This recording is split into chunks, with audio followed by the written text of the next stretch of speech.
All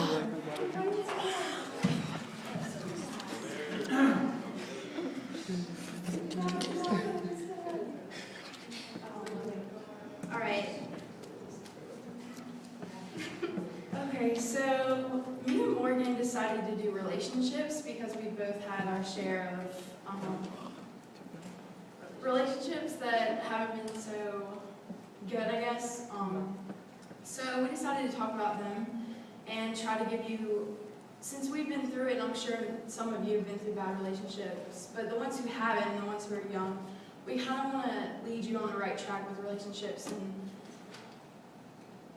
we've learned from our mistakes, so we just want to lead you on the right direction. And Morgan is going to start. All right, I'm going to start with a quote. His name is Eric Fromm. And he said, "There is hardly any activity on earth which is started with such tremendous hopes and yet which falls so regularly into broken pieces as that of love." I guess as teenagers, we all want that perfect relationship, which perfect somebody to come along and see us. And God wants it that way. In Genesis 2:18 through 24, he says, "It's not good for the man to be alone. I'll make him a helper, a companion." Then God put man into a deep sleep. As he slept, God removed one of his ribs and replaced it with flesh. God then used the rib that he had taken from the man to make woman and presented her to the man. The man said, "Finally, bone of my bones, flesh of my flesh, I will name her woman. She was made from man. Therefore a man leaves his father and mother and embraces his wife. They become one flesh." So before we can have that complete relationship that we all want, it's important to do the hard, intentional, internal work of becoming a whole person yourself, and don't expect anyone that you might date to complete you. Because here's the truth. If you try to complete yourself through another person before you do the hard work of cultivating strong biblical self-esteem on your own, every relationship will eventually end with disappointment and pain. Why? Because every relationship will be an unconscious attempt to complete yourself. To make a healthy relationship, it takes two separate whole people to come together. Not a 50-50 relationship, but 100-100. Okay, and she talked about completing relationships, and I'm going to talk about God's secret for finding your special someone. While some of you may think that God's not interested in your relationship, He really is.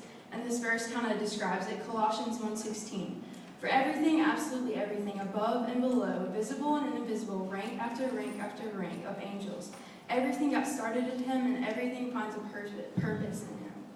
Now that you know that God cares about you, let's talk about how He places you with the right person. And God, Adam and Eve are a very good example of this.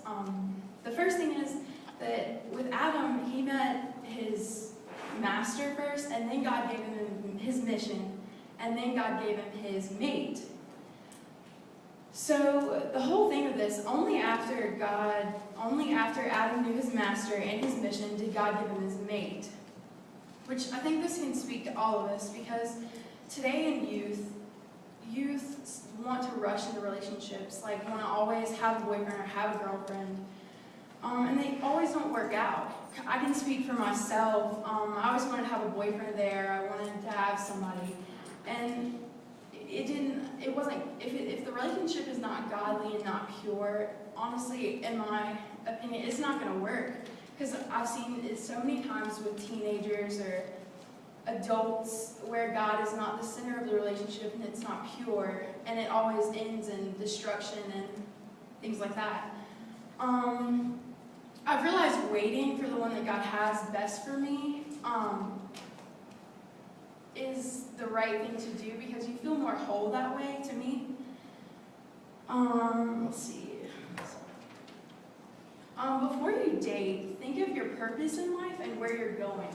So think maybe 10 years or 15 years down the line. Are you going to have a family? Do you want to have kids?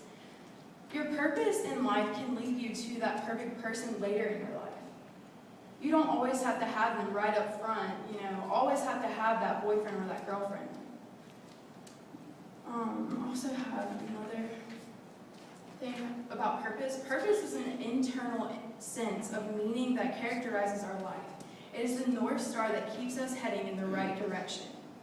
That's basically saying that Mr. or Mrs. Right will show up somewhere along your pathway, if it's God's plan, why not wait? And then I want to share this excerpt that the author put in from Adam. It says, have you ever noticed that God brought Eve into Adam's life while he was asleep? In other words, Adam wasn't restlessly running around the Garden of Eden on a hunt expedition for a woman. That's describing like boys this day, they want a girlfriend, or girls this day want a boyfriend, like right off the bat. But it shows that Adam was asleep, he wasn't even restlessly hunting, and he found his mate. God made it that way, so that they could find each other. He didn't have to hunt for her, he found her, and God made it that way. This whole lesson can speak to today's youth, because in the end, I just want to say, wait for Mr. and Mrs. Right and focus on your mission. Focus where you want to be. Focus where God has that path for you. And don't rush into things. Like, give it time. Give your time to mature yourself. Give your time to mature in God. Everything got started in Him, and everything finds a purpose in Him. I want to read the Song of Solomon to end up. And it says, promise me not to awaken love until the time is right. Solomon 2:7. To me, that speaks to me because I'm single, and I've been single for like, I want to say 2 to 3 years now. And to me, that verse, when I pray it, I feel whole. Because I know that God has somebody for me. And all the time, it hasn't been easy. Because you see, your best friend has the best boyfriend in the world, or stuff like that. It hasn't been the easiest for me, and that prayer is such a comfort. So I say, if you're single and you're waiting, pray that prayer. Promise me not to awaken love until the time's right. And of course, that's speaking to God. Pray that prayer if you're single and you want to wait for the one that God has for you. So that's my ending. And now Ms. Charlene can come forward to...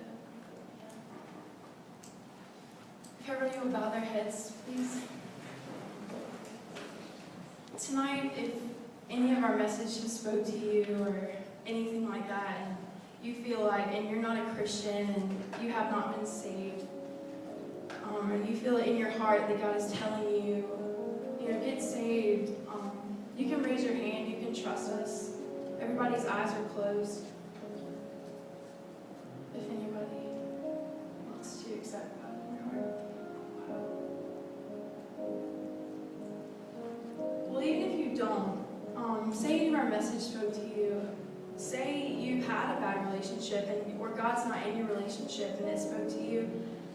Maybe you can come down, or say you're struggling with God's plan for you and you don't know where it's going. You can come down tonight and pray for your friends and pray for everything that you feel is on your heart, whatever you feel. So if you want to come down, let's...